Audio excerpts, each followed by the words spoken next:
આ અંગ્રેજી દવા પીવાનું બંધ કરો ને આયુર્વેદિક માં જાઓ. આયુર્વેદિક માં ભેળસેળ આવે છે. વાત તો સહી છે. હે હવે પણ પપ્પા તમે શ્રી ચોત્રા આયુર્વેદિક ઔષધાલયમાં હાલો ની.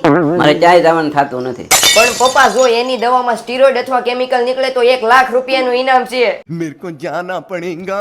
અરે વાહ, શ્રી ચોત્રા હનુમાન આયુર્વેદિક ઔષધાલય વાળા જબરી ગેરંટી આપે હો કે દવામાં સ્ટીરોઇડ કે કેમિકલ નીકળે તો 1 લાખ રૂપિયાનું ઇનામ. ગમે એટલો જૂનો થાઇરોઇડ હોય દવા લઈ લઈને કંટાળી જાવે તો અહીંયા સોલ્યુશન મળી જાય. સ્નાયુનો દુખાવો, કમરનો દુખાવો, સાંધાનો દુખાવો, શરીરનો ગમે એવો દુખાવો હોય, વજન વધારવો હોય, વજન ઘટાડવા હોય, આંખના નંબર ઉતારવા હોય, હરસ મસા હોય, કિડનીનું ડાયાલિસિસ ચાલુ હોય તે બંધ કરાવવું હોય, ડાયાબિટીસ, પથરી, ગેસ, કબજિયાત, એસિડિટી, ખરતા વાળ, ખોડા માટે, ચહેરા પરના ડાઘ હોય, ખીલ હોય કે ખાડા હોય કે કોઈ પણ સમસ્યાનું નિવારણ અહીંયા મળી જાય. 100% આયુર્વેદિક દવા મળી જાય. અને શનિવારે ને મંગળવારે આંખમાંથી વેળ અને સારી ફ્રીમાં કાઢી આપવામાં આવશે. આ વિડીયો આગળ શેર કરજો જેથી બીજા મિત્રોને પણ મદદરૂપ બને.